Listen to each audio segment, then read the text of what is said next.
It's the Full Court Press with Eric Franson and Jason Walker. Welcome back to the to the show that we're doing right now. Following the local teams, breaking down the biggest games with in-depth analysis and team interviews. There's going to be much higher expectations, sense of awareness of what we bring to the table. Join the show by calling into 435-752-1069 or text 435-339-0321. It's the Full Court Press. Rose, ends up, yes! Caught! Touchdown! They did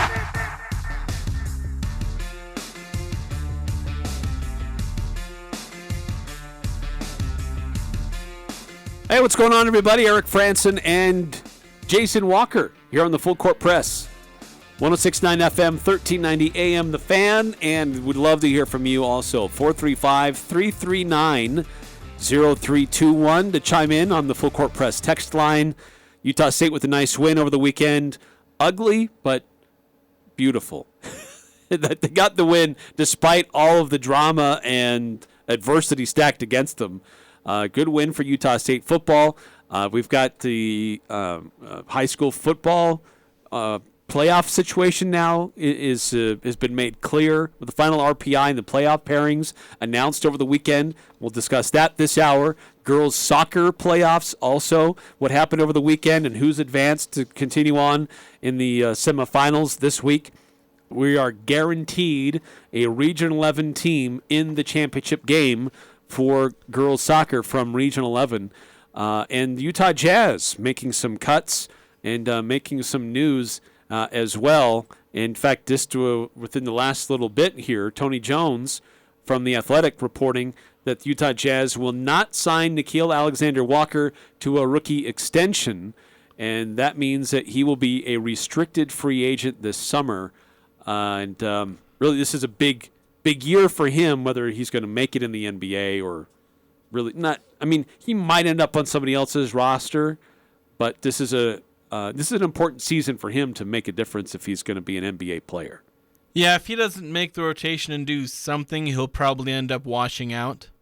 This is, when you end up on a bad team, in a situation like this, a rebuilding team where you're just kind of roster filler, then, that's usually your last legs.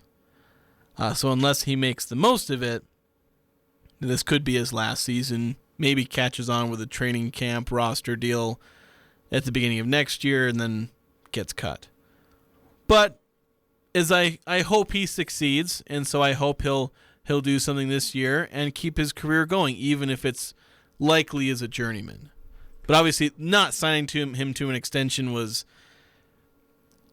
that was always going to be the case. Yeah, that's not like a out of left field revelation. I mean, that's pretty much expected. It's like, and our next story, water is wet. Yes. Now, but the Jazz did make some cuts. Now, we talked about this, that they had a very big roster, and a lot of NBA teams carry extra guys during training camp, and then they have to trim it down. And Utah did the same. But the real question was, who would get cut? Because this is a team with a lot of guys trying to make it, guys trying to fill multiple roles, try to be versatile in how they can help the team. Utah looking at guys who can play and develop and get them to where they want to go as a franchise.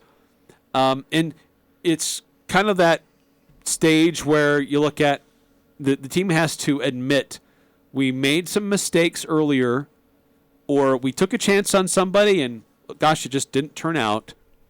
Or we brought somebody on in training camp to fill a need. They fulfilled that need, and now we move on.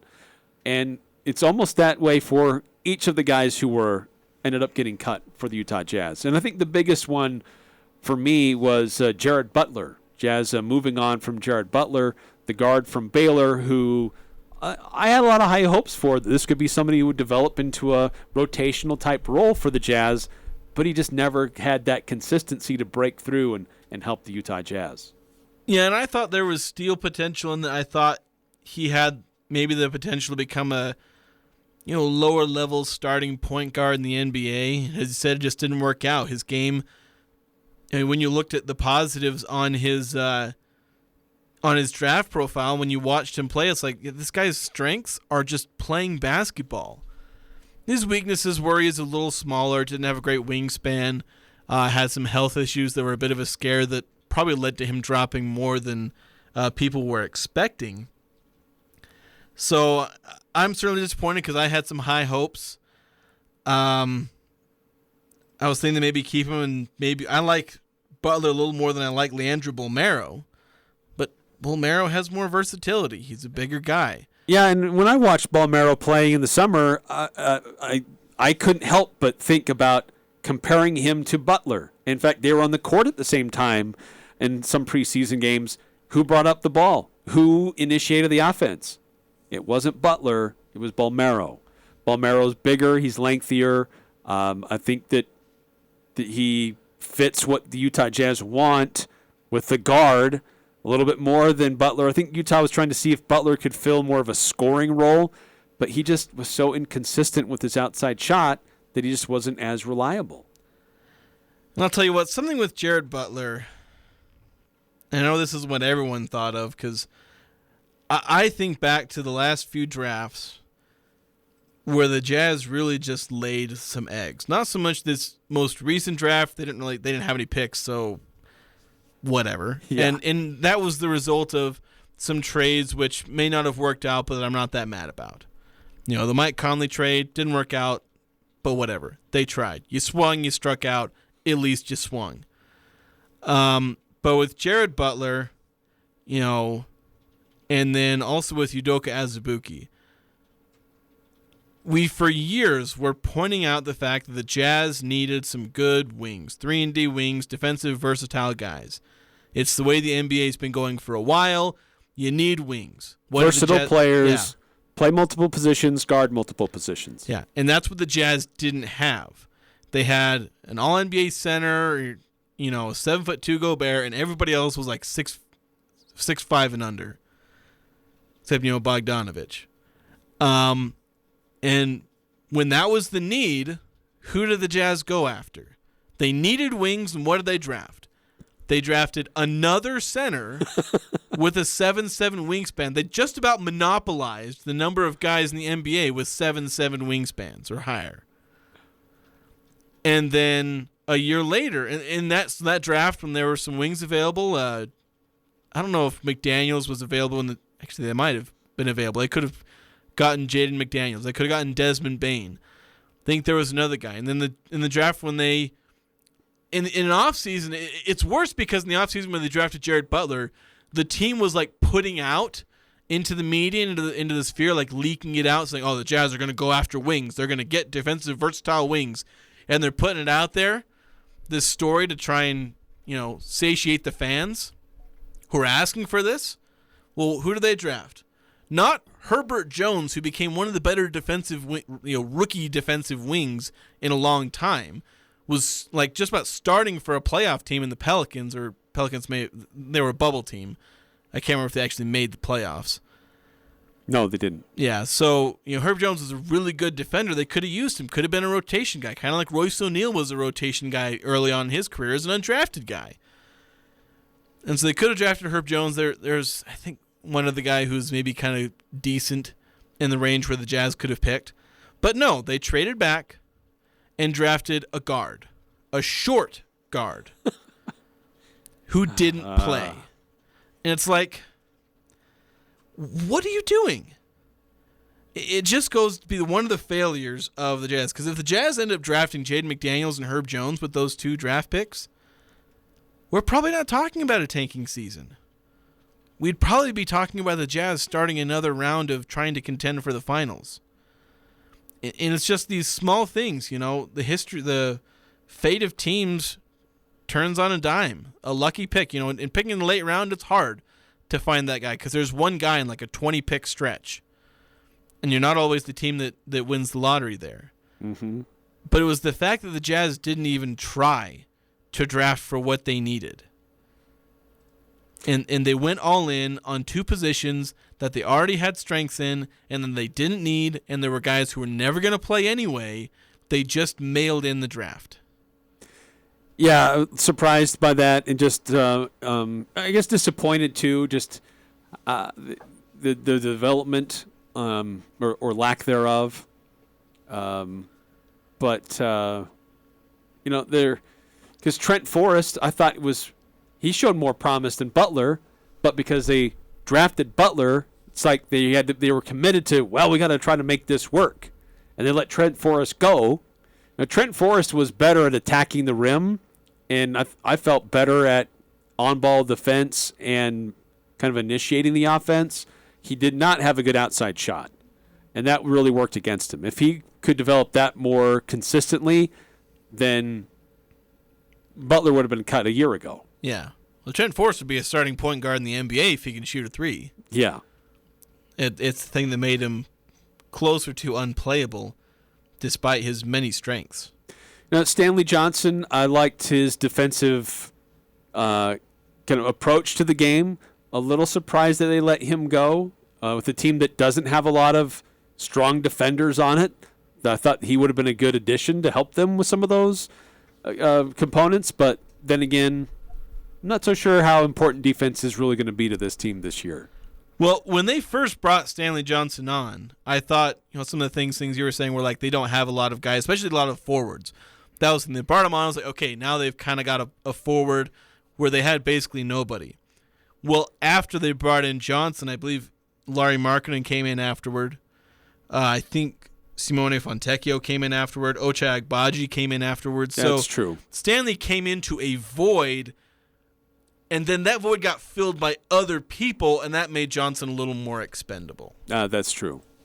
And then Zeller, he had a stretch of one game where he did something, and then that's... Yeah, he was a camp deal. He was always going to get cut. Yeah. But what I saw in the preseason, I really like Lauri Markkinen.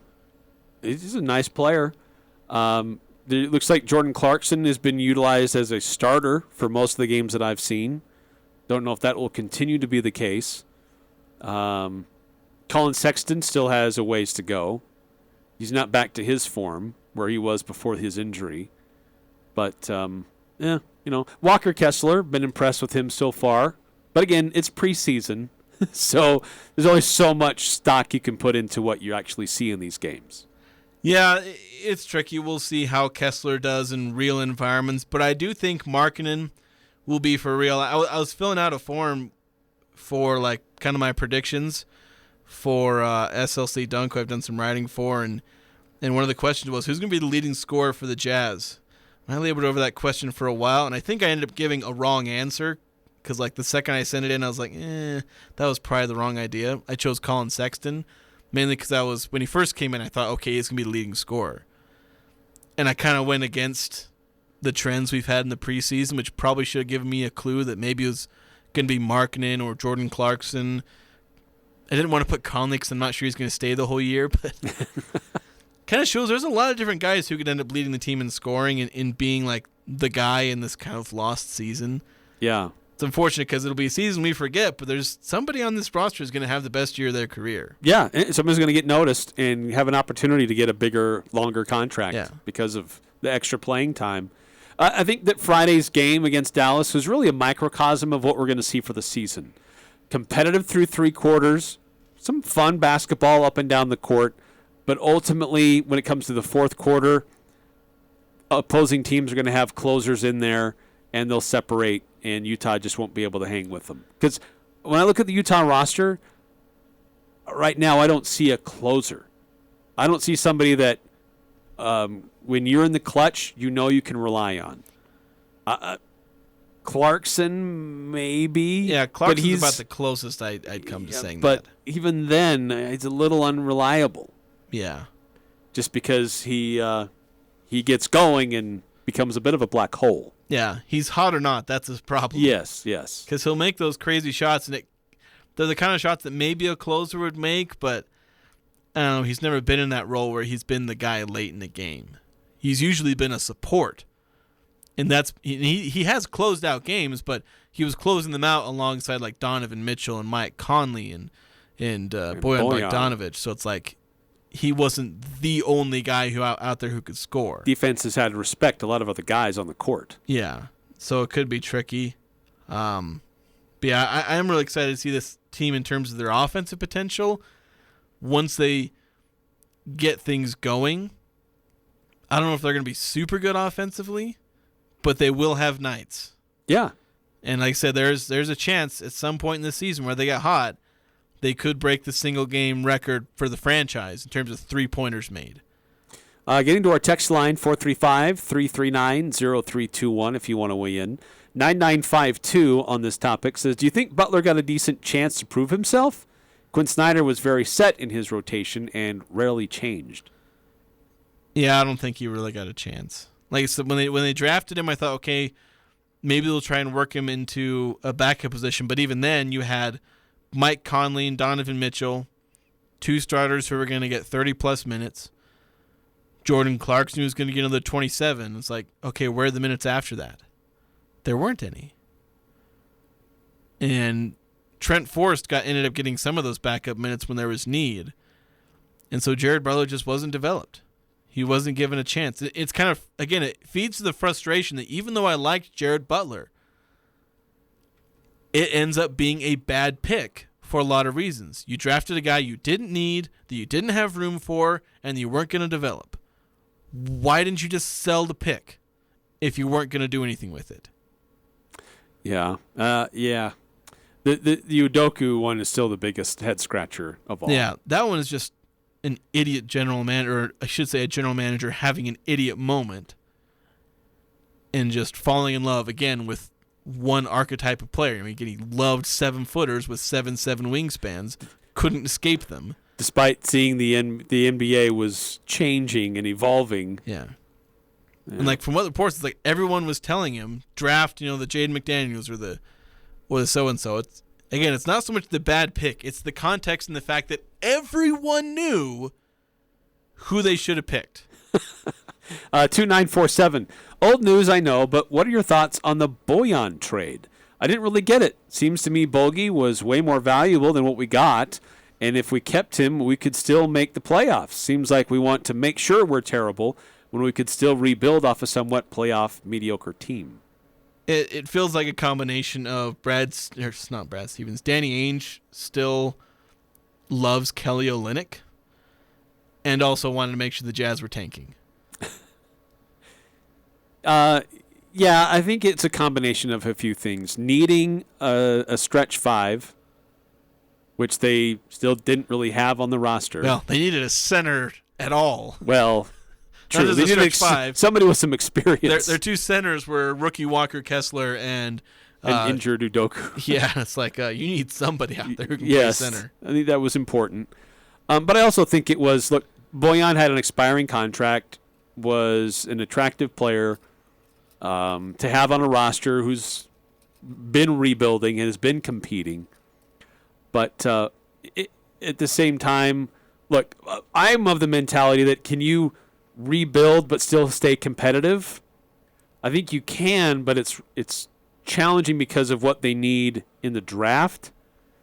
And having Bojan on your roster probably meant you were going to be a play-in team.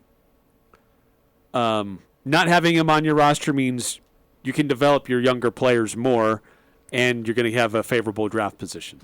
So here's the thing on like rebuilding and staying competitive, but also rebuilding. You have to get lucky as heck to pull that off. You know how the Jazz did it? They lucked into Donovan Mitchell at 13, yes. And they way lucked into Rudy Gobert at 27. That doesn't happen. The Jazz are still in the 7 to 10 range. Like, that's why.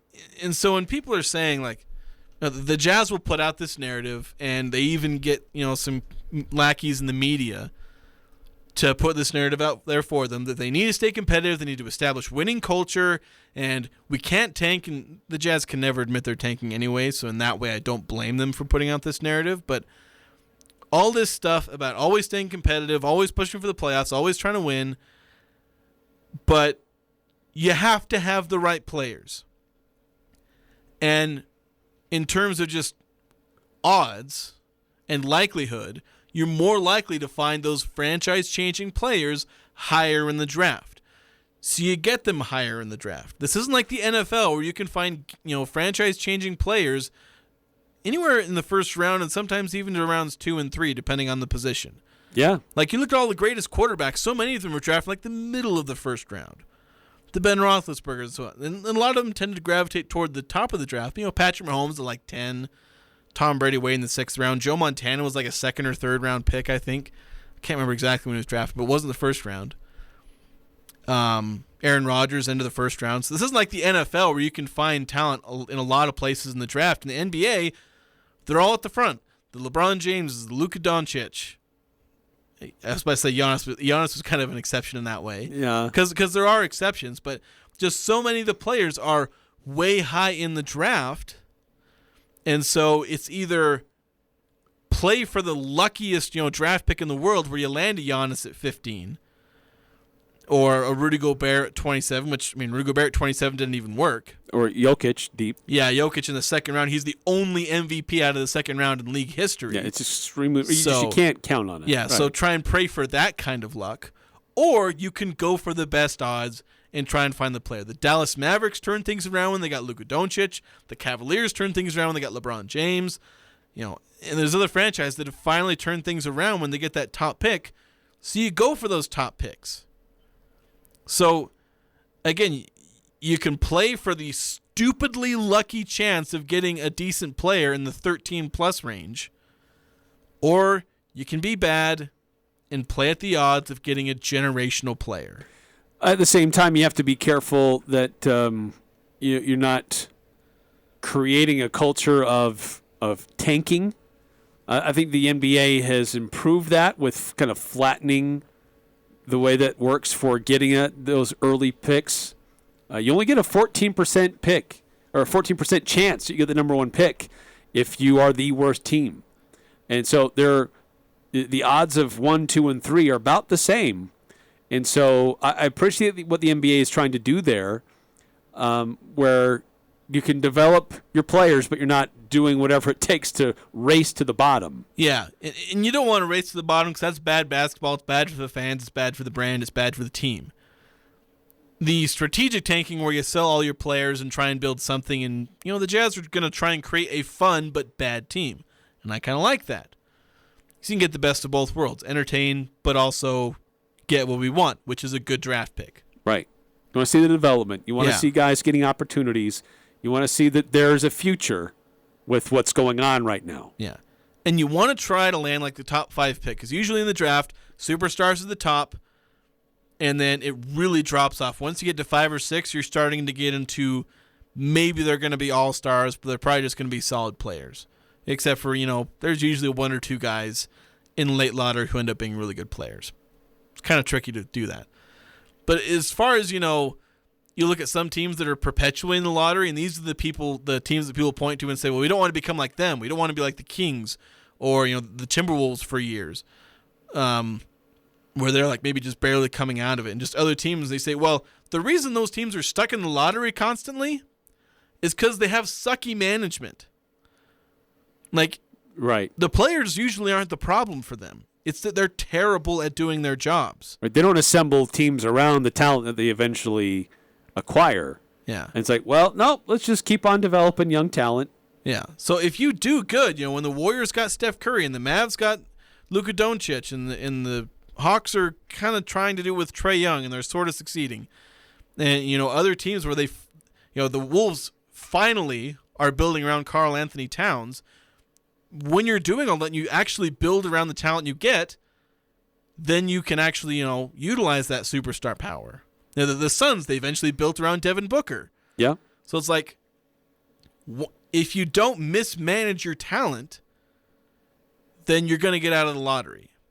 So when you're saying, oh, we're going to become like the Kings, well, if your general manager's stupid, yeah, you'll become like the Kings. Otherwise, you'll do fine once you get that really good player you can build around them. Speaking of the Kings, they did let go of Sam Merrill. Unfortunately, he did get cut. Unknown at this point if he's going to end up in the G League or if he's going to try to pursue opportunities overseas. But I think my hunch is that if he couldn't make a team this year, then he's probably not going to be able to make a team. Yeah, I'd say go overseas. You can make some good money over there, and he'll probably have opportunity with the way that they play. But Yeah, getting cut by the Grizzlies for me, that was basically that signaled the end of his career. Yeah, in the NBA. Unfortunate. 5879 texting in. We got a few other texts that have come in as well. We'll get to those. We got to take a quick timeout on the Full Court Press. If you want to text in, 435-339-0321 here on the Full Court Press. What's more important than sleep? Granted, some things are, but not many. This is Ryan at My Mattress, and here we offer the best solution to better sleep, a better mattress. IntelliBed, the gel mattress, cradles your hips and shoulders while providing the best back support possible. Or come in and choose a Tempur-Pedic that boasts 93% of their owners love their bed. My Mattress, offering the best sleep possible by the South Walmart. Fall is in the air and it's getting colder. Make sure your vehicle is well maintained. Valvoline Instant Oil Change in Logan across from Angie's can help. As the weather turns colder, your car needs more babying and an oil change is easy. They'll change your oil and also check other fluid levels and replace your air filters if needed. The best thing, you can stay in your car while their trained professionals service your vehicle. Valvoline Instant Oil Change, 695 North Main, open 7 days a week. Hey, it's Jackson with Mountain West Motor. We love the Cache Valley. Thank you for all of your support since we opened in February. Every one of our rigs is built for your adventure. We invite you to stop by at 615 North Main when thinking about a new rig. At Mountain West Motor, we have Ford Broncos, Ram TRXs, but also keep in mind we have great price point rigs starting at $20K. Check our website for current inventory and pricing at mwmotor.com. And for news and events, follow us on Instagram at mwmotor.co. Mountain West Motor, built for your adventure. Did you know that we have the largest appliance parts inventory in northern Utah and southern Idaho? If you're a handy person and need a part to finish your repair, chances are we have that part in stock and at a competitive price. Hi, I'm Jeff, a manager here at Daryl's, your one-stop appliance shop for sales, service, and parts. Serving all of northern Utah and southern Idaho for over 52 years. Daryl's, west on Airport Road. Open until 6 on weekdays and 5 p.m. on Saturdays. Hey, Aggie fans! Looking for the best burger in town? Bring the family to Prodigy Brewing and try out our signature Prodigy Supreme Burger or a wood-fired pizza. Need a smaller plate for the kids? Our kids menu has you covered. Whether you are out with the family or just want to catch the Aggies game with friends, Prodigy Brewing is the place to be in Cache Valley, located at 25 West Center Street in beautiful downtown Logan. Aegis Home Health and Hospice loves helping the people they serve. Aegis is a home health and hospice organization that lives by core values of character, experience, and trust. Every day, Aegis' goal is to help you with whatever your healthcare needs are and to do it wherever you need us to. Aegis, A-E-G-I-S, Aegis Home Health and Hospice. Call 723-9000 or find them at myaegis.com. Breaking down the biggest games with in-depth analysis and team interviews. It's the Full Court Press with Eric Franson and Jason Walker.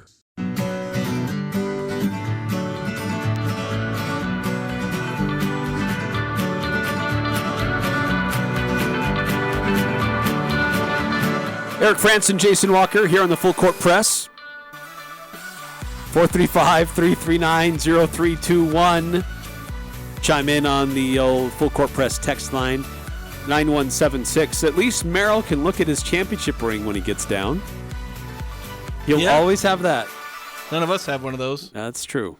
Look, you can buy the replica ones, or well, you could for a while. I think they ran out of the football ones you could buy a replica of.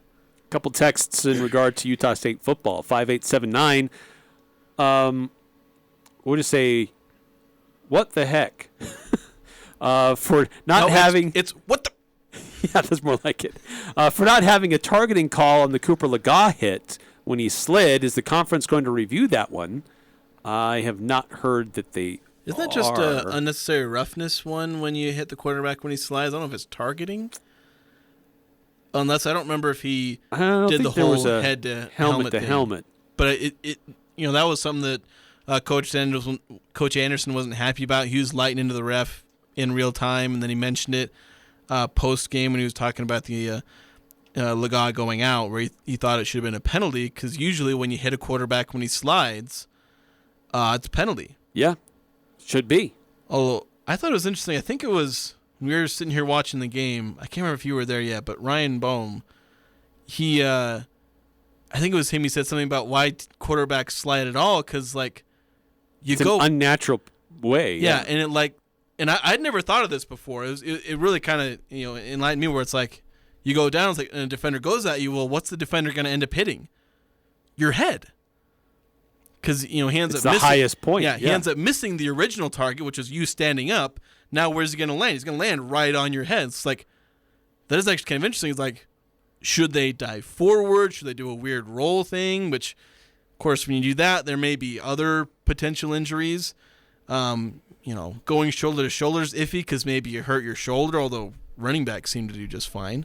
So it was interesting thought that Ryan brought up that I'd never considered before. Oh, and Davenport after the game actually mentioned that. He doesn't like sliding. He'd rather go forward. Most quarterbacks don't like sliding. And the first time that Davenport hit somebody, I was like, okay, this dude's $180. He might be $180. I looked at him on the sideline when they first showed him. I was like, holy cow, feed that guy about a half dozen sandwiches.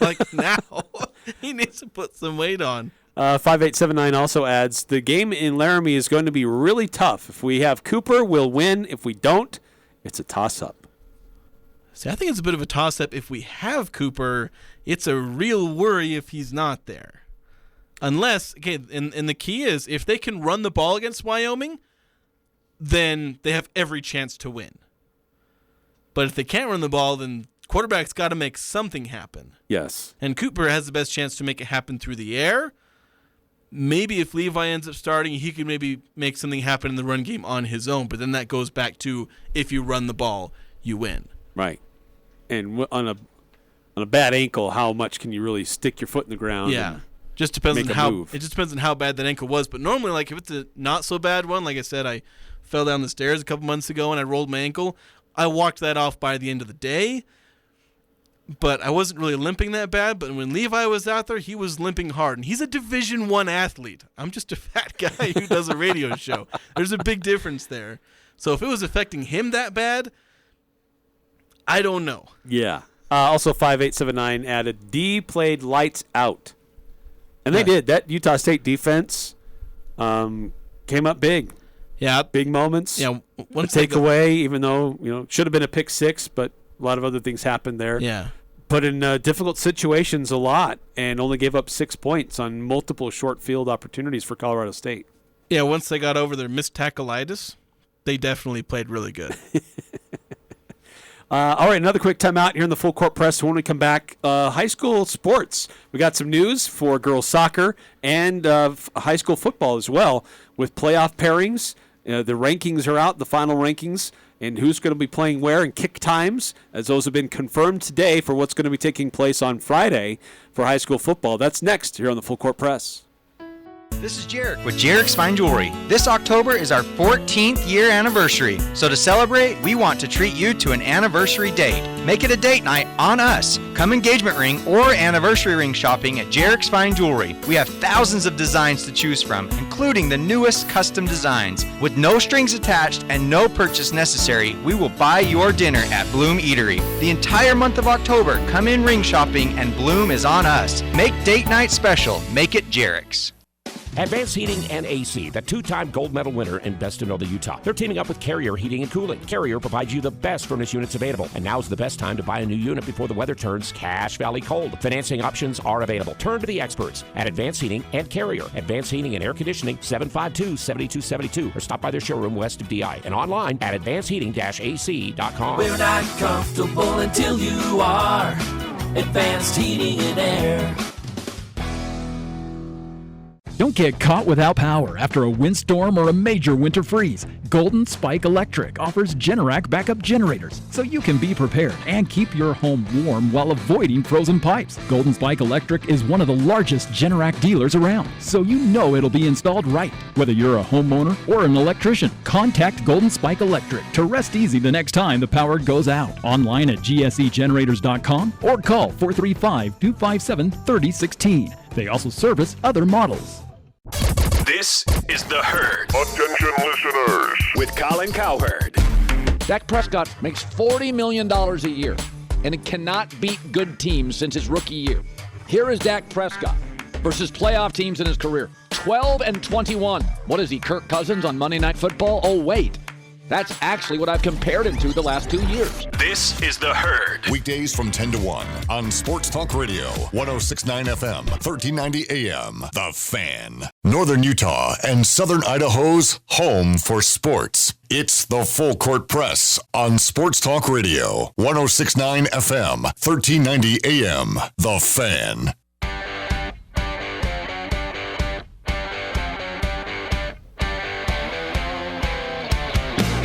Hey, at Mountain West Motor, every truck and SUV is unique and has been customized, so you'll be ready for your next adventure. You'll be equipped with all the right gear, like traction boards, rooftop tents, racks, outdoor jacks, and a whole lot more. They're at 615 North Main in Logan, Mountain West Motor, or visit mwmotor.com. So, one more text here about football for Utah State, and we'll shift to high school football. But 5374 texting in. I felt like Davenport came in and showed a lot of promise, lots of poise for virtually no snaps ever. Great point. I mean, the fact that this he has never had any reps with the first team offense. And he came in there and he just playing football. Yeah. He's hardly had any reps with any offense. First team, second team, third team, scout squad. Because Anderson was talking after the game, was like he did drill work and he did routes against air, and that was it. And like he's been in the quarterback room and basically the equivalent of overhearing, the game plan that everyone else is talking about, and that's the experience he had with this offense. And he came in and did that. Like I said, when I was talking about overlooking his stat lines, like there's a real reason why you say this guy did great given the situation. And he looks like he's got a good arm.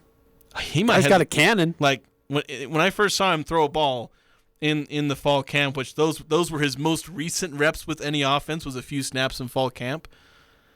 And when I saw him, I was like, holy cow.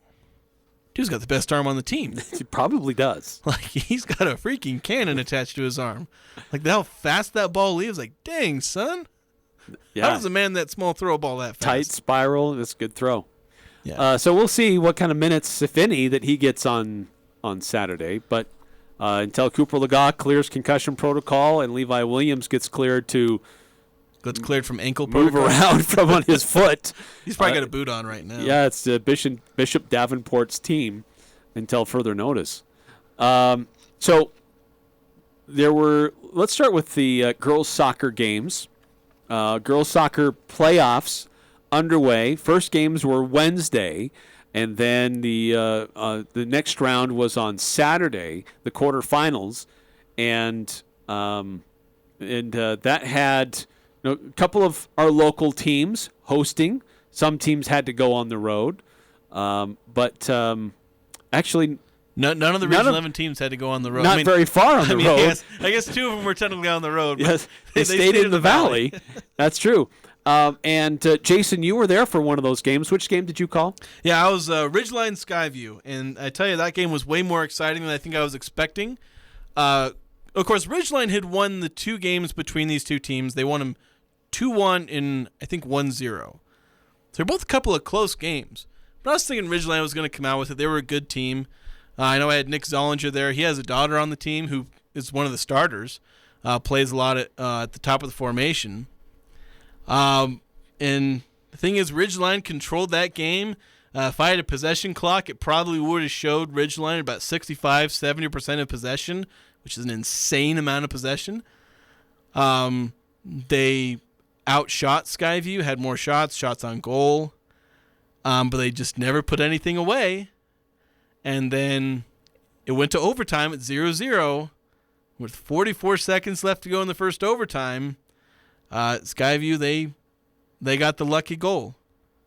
It was Fonua was her last name. I think it was, I can't remember her first name, but she was the leading scorer for Skyview. Had 12 goals and 5 assists on the season, added a 13th, and it was the golden goal. So it was an upset. Big upset. And so Skyview advances. They go to the semifinals which will be at Juan Diego High School on Thursday. And they'll face a Snow Canyon team who beat Cedar 6-1 on Saturday. But that's the later game. The earlier game will be another Region 11 rematch because Mountain Crest took care of Logan on Saturday. That was John Newbold and John Russell who called that game. Mountain Crest beat up on Logan 5-0, and they advanced. But they're going to face Green Canyon, who beat Desert Hills 2-1 in North Logan. Desert Hills made the trip up here, but Green Canyon sent them home. So it'll be Mountain Crest number 1 versus Green Canyon number 4 at 3 o'clock on Thursday at Juan Diego High School, and then at 5:30 or thereabouts, depending how the first game goes, it'll be number 7 Skyview taking on number 3 Snow Canyon. So we're guaranteed a Region 11 team in the championship game, which will be on Saturday at Zions Bank Stadium, which is in Harriman. That'll be Saturday at 11. Yeah, so some good matchups, and I want to make sure I give credit to the Skyview players. Amelia Fonua. I can't guarantee I'm pronouncing it fully right, but she was a great player and had a really great game. So I wanted to make sure I get her name out there so you guys know this was the hero of the upset of Skyview Ridgeline. But the Mountain Crest, I guess I'll get to this. I should say 2361. I guess it took offense to me calling it a lucky goal. Said SV girls goal wasn't a lucky goal. And to that, I guess that's not the best term, but when you're a team that's down that much possession, it's a goal against the grain. It's a goal against. I feel like there's a soccer term. I'm suddenly can't remember it, but obviously it was a very skilled goal. That's probably why you probably shouldn't call it a lucky goal, because it was a very skillful goal. It was from like 35 yards out, placed perfectly underneath the crossbar.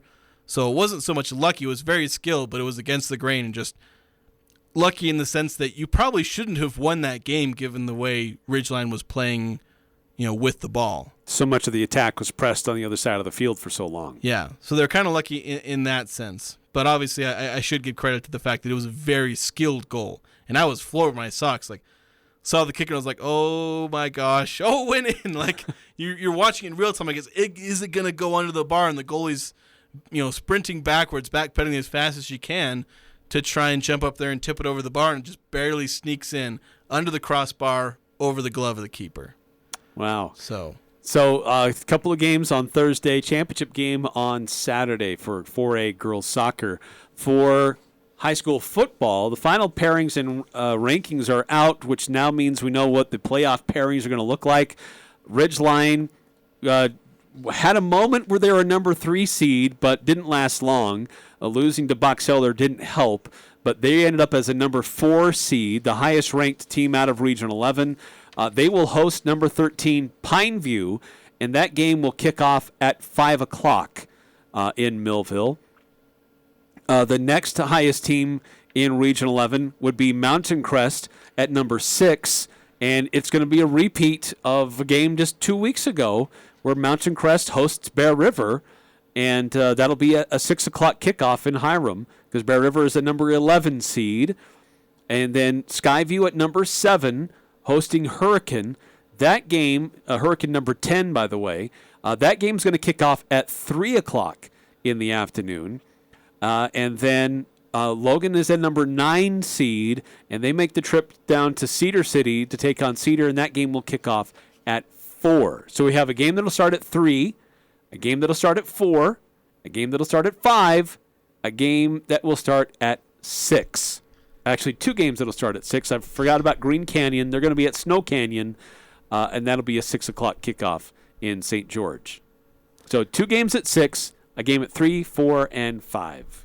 It's going to be a busy Friday. Yeah, we've got the whole thing lined up for you. If you want to, from 3 all the way until 8, 9 o'clock. When the last game gets over, you can be following all these. It'll be a little iffy since some of these are on the road. We won't have our normal broadcasters. Right. We're making arrangements, so we will have those games available for local audiences on the radio and on Cache Valley Daily to watch. But don't be offended if it's not your normal people calling the games that are calling it for your team, because we're having some people in Southern Utah who normally cover Region 10 helping us out. I don't think anybody's going to be offended I'm not calling Logan because they're probably still getting over the fact that I'm not Al Lewis. So, well, you know what? They're helping us out, and we're helping them out because we're sending them some feeds for some of their games up here as well. So, going to be a very busy and overlapping Friday football here in throughout northern Utah. Yeah. Well, it's going to be a really exciting weekend because we got the girls soccer who's doing really well, and I'm looking forward to that Mountain Crest Green Canyon game. That should be really exciting, and then maybe Skyview on the other end can keep pulling an upset, get an all-Region 11 championship. But then football, we're going to see if Region 11 can maybe overcome some of their own struggles and make a push where they're not getting a whole lot of love in the RPI. No, and really only one matchup that's a Region 11 versus Region 11, and interesting that it's one that just barely happened. Yeah, just barely happened. And at the same place, too. Fresh on everybody's minds. All right, another timeout here in the Full Court Press. When we come back, the first AP poll for men's basketball is out. Anybody from the Mountain West in that poll? We'll talk about that coming up next in the Full Court Press. Want to set yourself apart from the competition? A new leadership MBA at Utah State University will help you lead companies and drive change in your organization. You can attend in person in Logan on Thursday evenings or take online interactive classes. Complete your MBA in as little as a year.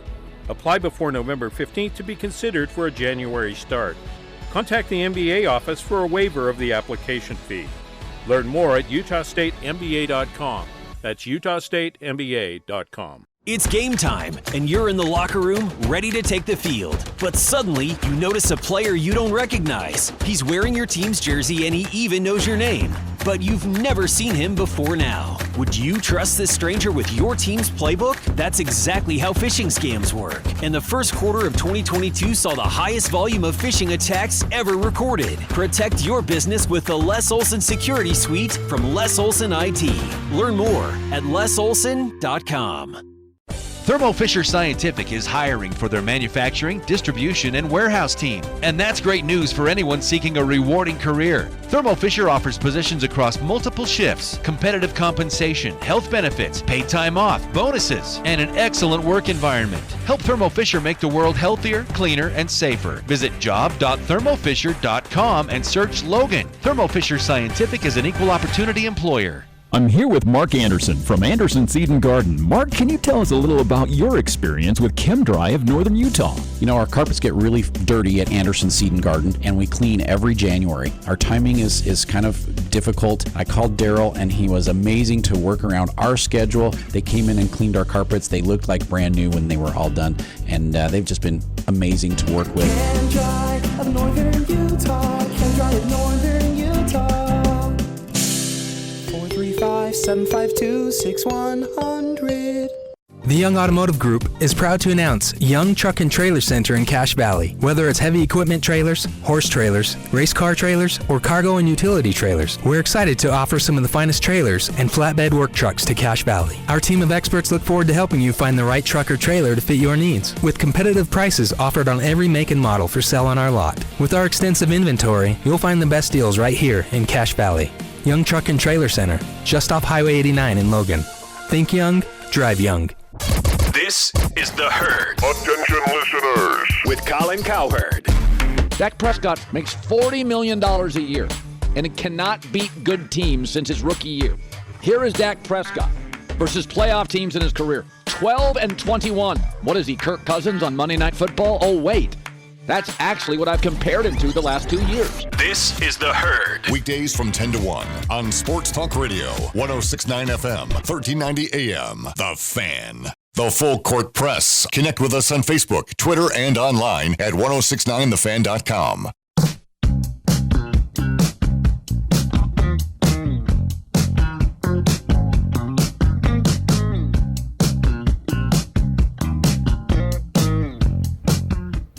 The preseason poll for men's basketball is out.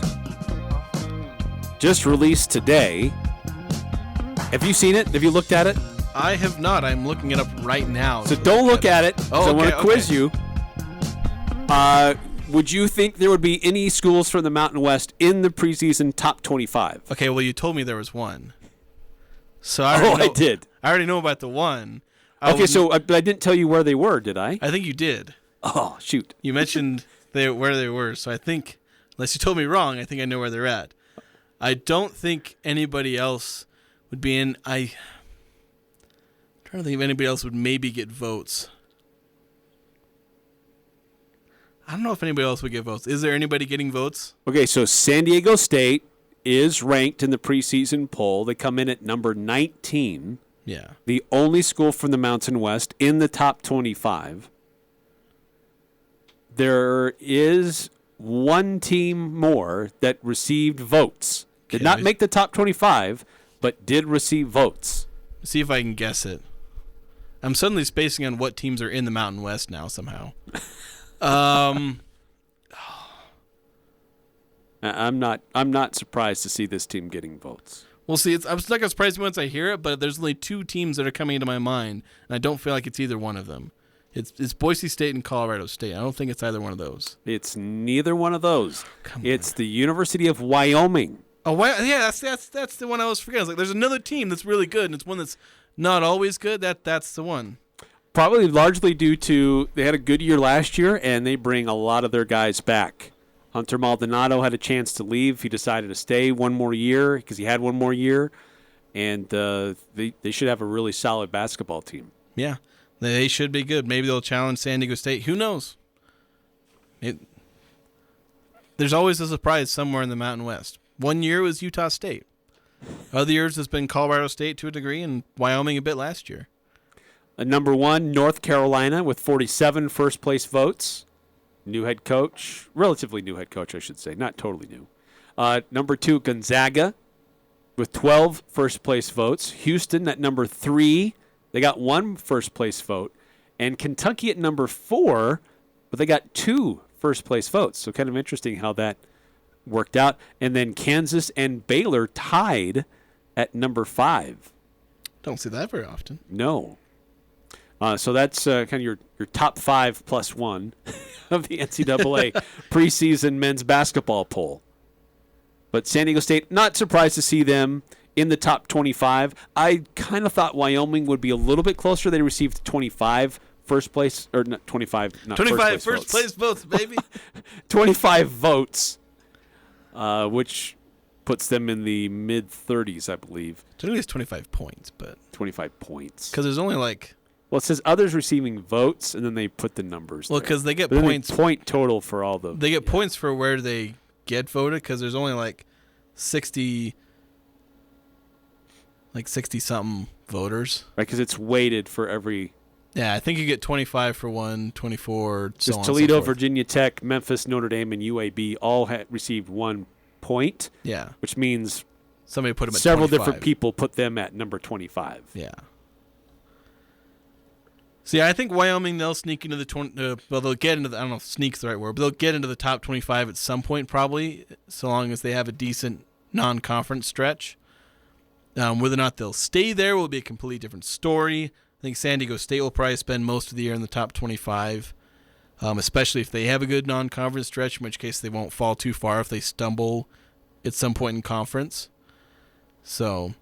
should see a couple of teams representing the Mountain West fairly well, and it could lead to a 3 or 4 bid league, depending on if some other teams behind them put up a good enough resume. Right, like San Diego State, Wyoming, they'll do well for the Mountain West. The question is, who else can be there? Who else can strengthen the cause for the Mountain West to be a multi-team or multi-bid league beyond just those two? Yeah. Will it be Boise? Will it Colorado State be there? Although that's going to be tough for them. Roddy's gone. Isaiah Stevens looks like he's out for the year. It's not looking good for Colorado State. Is this year Nevada takes a next step back closer to where they used to be? New Mexico, did they improve? UNLV always has talent, but they never really come through. Fresno State's had some moments. So, I mean, it's a good basketball league, but there's lots of ups and downs and teams on yo-yos, and it's hard to predict if anybody's going to be consistently good. Yeah, so I think there's potential to be a 3-team league, so I think San Diego State and Wyoming will have a good enough to get an at-large. Maybe one of them wins the tournament, and then there's potential for a third team to get an at-large. A 4-team bid would have to be you get 3 at-large teams and somebody comes out of nowhere to win the Mountain West tournament. Right. Somebody has to win the tourney. Yeah. So I think right now, the best case scenario is probably a 3-team league. 2 very likely to get in. It just depends if, like I said, there's other teams that maybe Utah State does it. Maybe Colorado State injury, depending on how they handle the injuries. Maybe UNLV or New Mexico. So we'll see. There's a reason they play these games. We're only a few weeks away from the start of men's basketball. First game in early November. That's going to do it for us here on the Full Court Press. Remember, you can go back and check out our website, 1069thefan.com, to catch up on any past episodes, past audio, press conference audio being loaded as we speak. You go back and listen to what Blake Anderson, Daniel Grishik, and Wade Meacham had to say earlier today about that win at Colorado State and getting ready for Wyoming.